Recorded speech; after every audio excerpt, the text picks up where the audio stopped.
صلی اللہ علی محمد صلی اللہ علیہ وسلم۔ اعوذ باللہ السمیع العلیم من الشیطان الرجیم،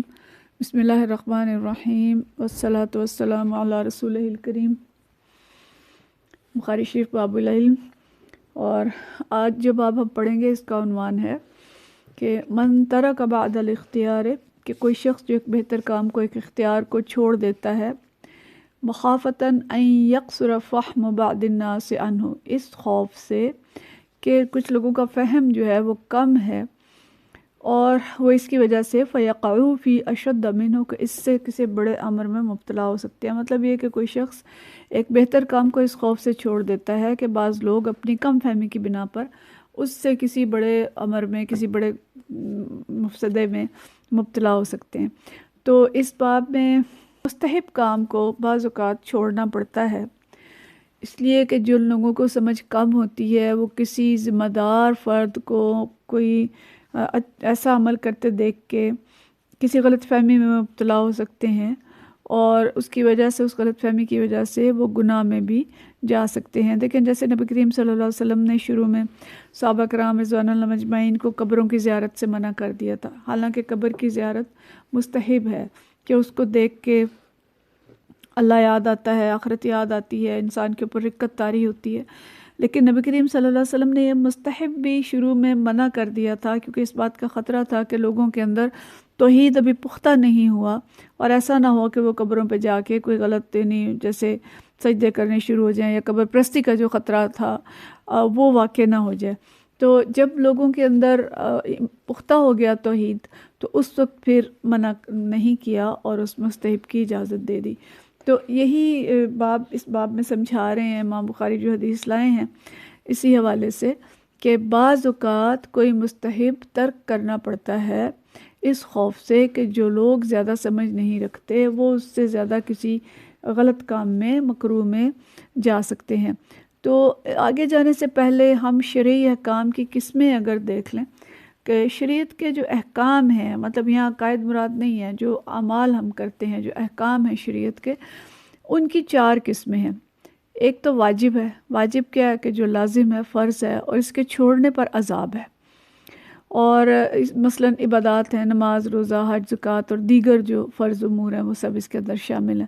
مستحب وہ اعمال ہیں جو پسندیدہ ہیں، کریں تو ثواب ہے، نہ کریں تو گناہ نہیں۔ جیسے قبروں کی زیارت ہی ہے، کر لیں گے تو اس سے فائدہ ہوگا اور آخرت کی یاد تازہ ہوگی، لیکن اگر نہیں کریں گے تو اس میں کوئی گناہ نہیں ہے۔ اور زکوٰۃ جیسے فرض ہے لیکن صدقہ مستحب ہے،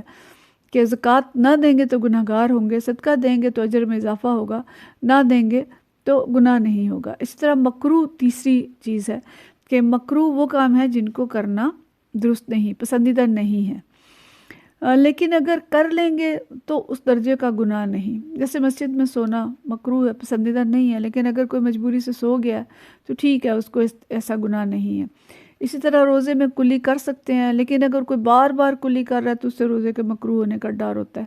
تو یہ مکروہ ہے۔ پھر اسی طرح مباح وہ کام ہے کہ جس کا کرنا نہ کرنا برابر ہے۔ تو یہ 4 قسمیں ہیں۔ اس میں سے مستحب جو ہے یہ دوسری قسم ہے، کہ جو پسندیدہ ہے، نہ کر لیں تو ثواب ہے، نہ کریں تو گناہ نہیں۔ تو اسی کے بارے میں یہ احکام ہے، خاص طور پہ کہ کوئی پسندیدہ کام ہے لیکن اس کو بعض اوقات چھوڑنا پڑ جاتا ہے۔ تو اس میں جو حدیث لائے ہیں امام بخاری، یہ حضرت اسود رضی اللہ تعالیٰ عنہ سے روایت ہے، عن الاسود قال قال لابن زبیر رضی اللہ تعالیٰ عنہ، کہ حضرت اسود نے، یہ اسود نخعی ہیں، انہوں نے روایت کی، حضرت یہ کہتے ہیں کہ مجھے حضرت عبداللہ بن زبیر رضی اللہ تعالیٰ عنہ نے کہا، کانت عائشہ تسر الیک کثیرا، کہ عائشہ جو ہیں وہ آپ کے ساتھ بہت سی راز کی باتیں کرتی تھیں۔ حضرت عائشہ رضی اللہ تعالیٰ عنہ، یہ ان کے بارے میں کہا جا رہا ہے، ایک جو رائے ہے وہ یہ ہے کہ جو حضرت اسود ہیں یہ بھی بھانجے تھے حضرت عائشہ رضی اللہ تعالیٰ عنہ کے، اور حضرت ابن زبیر یعنی جو عبداللہ بن زبیر ظاہر ہے یہ بھی بھانجے تھے۔ تو وہ کہتے ہیں کہ انہوں نے، حضرت عبداللہ بن زبیر نے حضرت اسود سے یہ کہا کہ حضرت عائشہ رضی اللہ تعالیٰ عنہ آپ کے ساتھ بہت راز کی باتیں بھی کرتی تھیں۔ تو انہوں نے سوال پوچھا فما حدثت کا فی الکعبہ، کہ انہوں نے کعبہ کے بارے میں آپ سے کیا بات کی تھی؟ قلت، میں نے کہا، قالت لی، کہ انہوں نے مجھ سے یہ کہا تھا،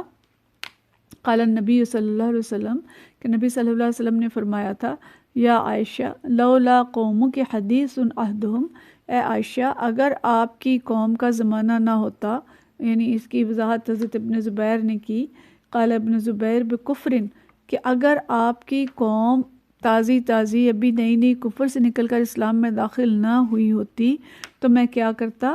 لنقضت الکعبہ، کہ میں کعبہ کو گرا دیتا، فجعلت لها بابین، اور میں اس کے اندر 2 دروازے بنا دیتا، باب یدخل الناس و باب یخرجون، کہ ایک دروازہ جس سے لوگ داخل ہوتے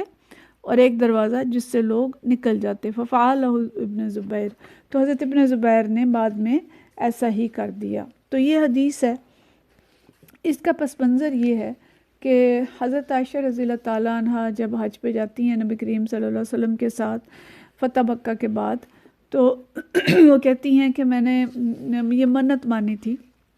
کہ اگر اللہ تعالیٰ نے مکہ معظمہ آپ صلی اللہ علیہ وسلم کے ہاتھ پر فتح کر دیا تو میں خانہ کعبہ کے اندر جا کر 2 رکعت نماز نفل پڑھوں گی۔ اور حجۃ الوداع کے موقع پھر انہوں نے خواہش ظاہر کی کہ میں نے یہ منت مانی ہے، اور نبی کریم صلی اللہ علیہ وسلم سے کہا کہ مجھے خانہ کعبہ کے اندر لے جائیں تاکہ میں اپنی یہ منت پوری کروں۔ تو نبی صلی اللہ علیہ وسلم، وہ کہتی ہیں کہ نبی کریم صلی اللہ علیہ وسلم نے مجھے ہاتھ سے پکڑ کر حتیم کے اندر لے گئے، اور آپ نے فرمایا کہ صلی فی الحجر، کہ یہاں پر نماز پڑھیں، یہ حجر ہے۔ حتیم تو معلوم ہے نا، حتیم خالی جگہ ہے خانہ کعبہ کے ساتھ جس میں چھوٹی سی دیوار بنا دی گئی ہے، اور طواف میں وہ شامل ہے، یعنی ہم طواف کرتے ہیں تو خانہ کعبہ اور حتیم دونوں کے گرد کرتے ہیں۔ تو آپ نے فرمایا کہ فَإِنَّمَا هُوَ قِطْعَةٌ مِّنَ الْبَيْتِ، کہ یہ جو حتیم ہے یہ بیت اللہ کا حصہ ہے، اور خانہ کعبہ کا ایک حصہ ہے، لیکن جو آپ کی قوم ہے اس نے اسے چھوٹا کر دیا۔ یعنی جب خانہ کعبہ تعمیر ہوا تھا، ہمیں معلوم ہے، یہ واقعہ ہم پڑھ چکے ہیں کہ نبی کریم صلی اللہ علیہ وسلم کی ابھی نبوت نہیں آئی تھی اور آپ کی عمر ابھی چھوٹی تھی، تو اس وقت قریش نے خانہ کعبہ بنایا تھا جو سیلاب کی وجہ سے ڈھہ گیا تھا یا کسی وجہ سے یعنی اس کو نقصان ہوا تھا۔ تو انہوں نے خانہ کعبہ کو نئے سرے سے تعمیر کرنا چاہا، تو ہوا یہ کہ ان کے پاس پیسے کم تھے، اور اس گئے گزرے دور میں بھی وہ لوگ یہ چاہتے تھے کہ خانہ کعبہ بالکل حلال آمدن سے بنے اور اس میں کوئی حرام کا پیسہ نہ ہو، اور ان کے پاس حلال پیسے یا مال جو تھا وہ کم تھا، تو انہوں نے خانہ کعبہ کا ایک حصہ جو تھا اس کو چھوڑ دیا، یعنی وہ حتیم والا حصہ جو تھا اس کو تعمیر نہیں کیا اور باقی حصے کو تعمیر کر دیا۔ لیکن حتیم پہ ظاہر ہے ایک نشان انہوں نے ایک دیوار سی بنا دی کہ جس سے پتہ چلے کہ یہ خانہ کعبہ کا حصہ ہے۔ تو اس طرح سے خانہ کعبہ جو تھا اس کا ایک حصہ باہر رہ گیا۔ تو نبی کریم صلی اللہ علیہ وسلم نے اس بات کو حضرت عائشہ رضی اللہ تعالیٰ عنہ سے فرمایا کہ اگر مجھے اس بات کا خدشہ نہ ہوتا کہ آپ کی یہ قوم جو ابھی جاہلیت سے نکلی ہے، یعنی نئے نئے مسلمان ہوئے ہیں، اور اگر ان کے سامنے میں خانہ کعبہ ڈھا دوں تو کیا ہوگا کہ وہ یہ سمجھیں گے کہ بھئی جو ہماری بنیادیں تھیں، خانہ کعبہ جو ہمارا فخر و اعزاز تھا قریش کا، وہ نبی کریم صلی اللہ علیہ وسلم نے ختم کر دیا، اور شاید اپنے لیے کوئی زیادہ اعزاز جو ہے اس کو باقی رکھنا چاہا، اور ہو سکتا ہے کہ اس کی وجہ سے جاہلی عصبیت جو ہے وہ زندہ ہو جائے، اور وہ نبی کریم صلی اللہ علیہ وسلم کے بارے میں کوئی بدگمانی کریں یا کوئی ایسی بات سوچیں، یا ارتداد اور کفر کا خطرہ جو ہے وہ بھی موجود تھا۔ تو آپ نے فرمایا کہ اگر یہ خطرہ نہ ہوتا تو میں اس عمارت کو توڑ دیتا اور خانہ کعبہ جو ہے نئے سرے سے تعمیر کرتا، اور میں اس میں 2 دروازے رکھتا، ایک مشرق کی طرف ایک مغرب کی طرف۔ تو لیکن آپ صلی اللہ علیہ وسلم نے ایسا نہیں کیا۔ لیکن حضرت عبداللہ بن زبیر رضی اللہ تعالیٰ عنہ نے جب یہ حدیث سنی تو انہوں نے اپنے دور خلافت میں خانہ کعبہ کو نئے سرے سے تعمیر کیا، حتیم کو بیت اللہ میں شامل کیا، اس کے 2 دروازے بنائے، اور دروازے جو تھے وہ زمین کے ساتھ لگا دیے۔ اب تو بہت اونچا دروازہ ہے نا خانہ کعبہ کا، تو انہوں نے دروازے جو تھے اسی طرح جیسے حضرت ابراہیم علیہ السلام نے نیچے کر کے بنائے تھے، اور حتیم بھی اس کے اندر شامل تھا، تو اس طرح سے انہوں نے بنا دیا۔ یہ آپ سب کے علم میں ہوگا کہ خانہ کعبہ سب سے پہلے حضرت آدم علیہ السلام نے بنایا تھا، اس کے بعد پھر حضرت ابراہیم علیہ السلام نے بنایا، جبکہ اس کی بنیاد منہدم ہو چکا تھا، اس کے نشان مٹ چکے تھے۔ پھر اس کی تفصیل پوری آتی ہے کہ اس طرح سے اللہ تعالیٰ نے رہنمائی کی حضرت ابراہیم علیہ السلام کی، اور حضرت ابراہیم حضرت اسماعیل نے مل کے اس خانہ کعبہ کو بنایا، جس کا ذکر سورۃ البقرہ کے اندر بھی آتا ہے۔ اور پھر اس کے بعد قریش نے بنایا جو کوئی سیلاب سے ڈھہ گیا تھا، اور قریش کے بعد پھر حضرت عبداللہ بن زبیر رضی اللہ تعالیٰ عنہ نے بنایا۔ لیکن حضرت عبداللہ بن زبیر کے بعد جب حجاج کا زمانہ آیا تو حجاج جو ہے وہ عبداللہ بن زبیر رضی اللہ تعالیٰ عنہ کا دشمن تھا، سخت مخالف تھا، اور اسی نے شہید کرایا تھا حضرت عبداللہ بن زبیر کو۔ تو اس کے لیے برداشت کرنا بہت مشکل تھا کہ یہ خانہ کعبہ جو عبداللہ بن زبیر کا بنا ہوا ہو، تو اس نے پھر اس کو ڈھا کے اور دوبارہ جاہلیت کی طرز پہ بنا دیا، اور خانہ کعبہ کے دروازے کو زمین سے اوپر کر دیا، حتیم کو باہر نکال دیا، اور ایک دروازہ جو تھا مغرب والا وہ دروازہ بند کر دیا۔ تو اس وقت جو خانہ کعبہ ہے وہ اسی قریش کی تعمیر پہ ہے جو